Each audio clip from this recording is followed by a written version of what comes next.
during this tour is when Mariah Carey is your background singer? Yes. Okay. Yes, this is when Mariah, I had an audition, and I started auditioning band members, background singers. So you picked Mariah as your background singer? I did. Oh I my God, did. like what are the odds? You know, it was crazy because I had so many girls that were coming in for the audition because you have to obviously apply before coming, and there's only a certain amount of people you can see within the day. So we had like 8 girls come that day, 6 to 8 girls come that day, and the audition started around 4:35. Mariah was there almost 3 o'clock, a little early, and I'm like, you're really early. And she's like, yeah, you know, I figured I'd come early because I guess she walked. You know, she didn't have a car. She moved from Staten Island and from Long Island, excuse me. And she came for the audition, and I was like, well, come through. You know, the piano player was already there. Do you remember what she sang? She sang I Still Believe. Oh, okay. She sang some of the backgrounds. Like I told her what I wanted to sing, and I sang the part to her, and she sang some of it. And I was like, wow, you sound great. So she hung out, and then the other girls auditioned, and I ended up hiring her. And then in the interim of the tour, we started becoming friends.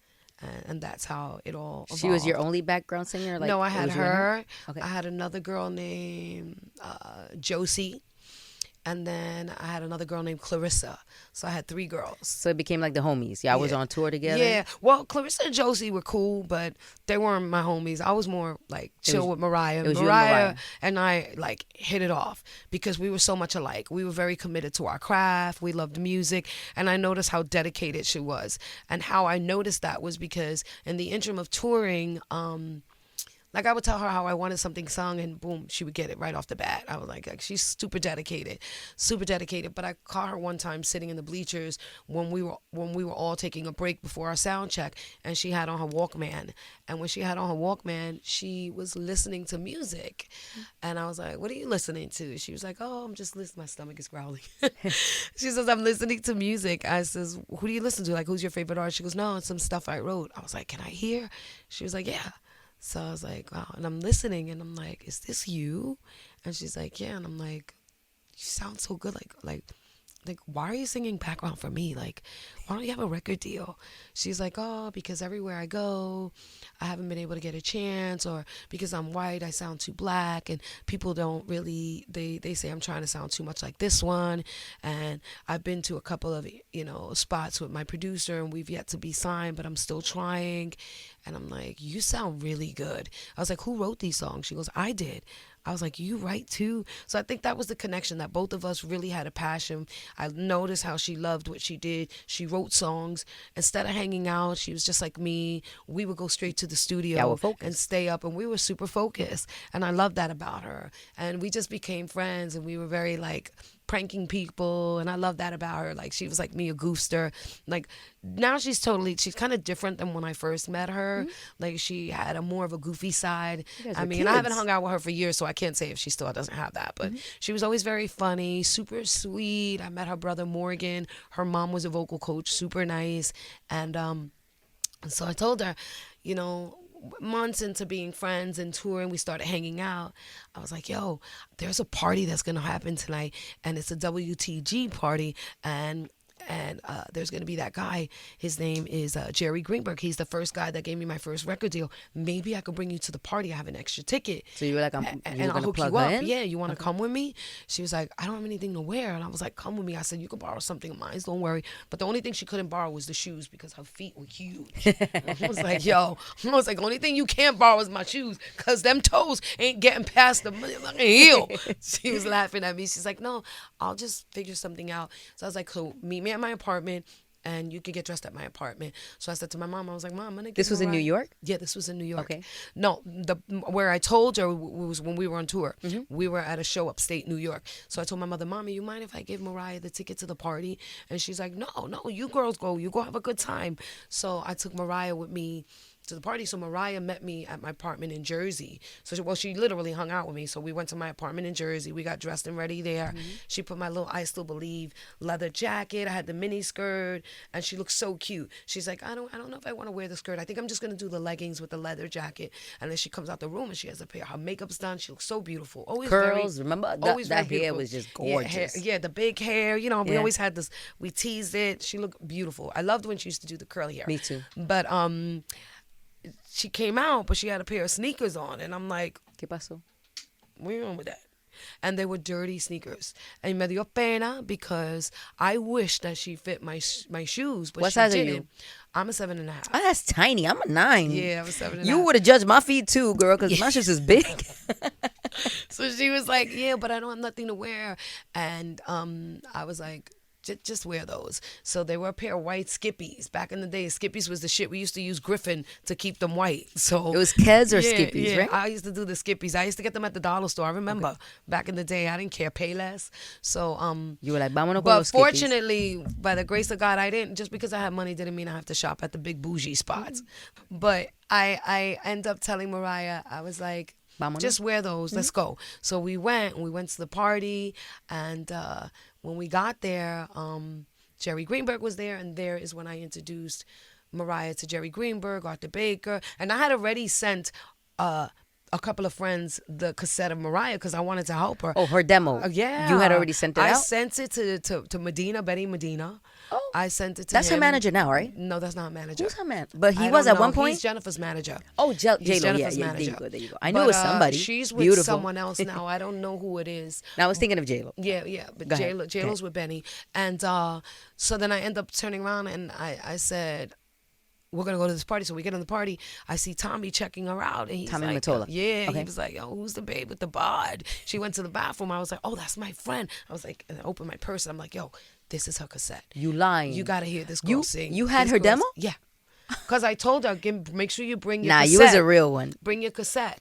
And I had played her cassette for George Lamond prior. And George Lamond was like, yo, this girl got fire vocals. And nobody was doing that whistle tone. And, Yeah, it was Mariah something. was one of Yeah, when- she when reminded me that- of a young Minnie Rippleton. Yeah. Because Minnie was pretty much the only one that did that back in the day from Loving You. So I wasn't intimidated in helping her because from where I come back from, it's important to open doors for all and be there for each other because you should never be jealous. You should always give opportunity where opportunities do. And I love her to pieces. I'm so proud that I was able to make a mark in history and bring her to this party and make the connection. Although my management hated me for it, and that's when our management severed because my manager was like, why? This was when I was with Buddy. He's like, why would you give Tommy Mottola Mariah's tape knowing you're on Epic? Do you know what this is going to do to your career? You're going to lose everything. And I'm like, no, I'm not. Well, why would you lose everything? Because I guess the resemblance, I guess because the voice, I guess because the age. It how felt we like were there will only be room for was- one of you? Right, Okay. right. But I didn't think of it that way. And I still don't think of You're it so that fucking way. dope, and I love you because so much for that. I don't think... Because somebody might have been like, don't even come with me. No.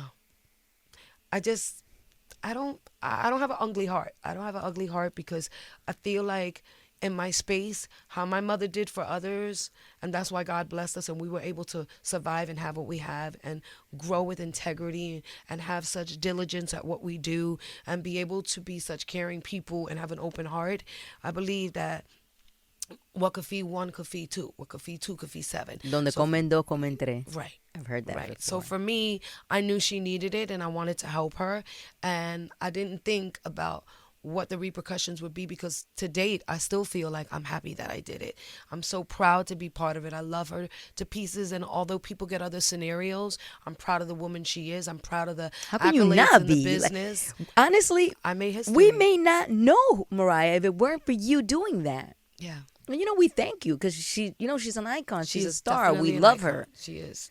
And she's very talented. Oh, that and she she's is. an incredible songwriter. She's an incredible artist. And I know with time our voices change because with age we change and our body changes in terms of the endurance of working out, etc.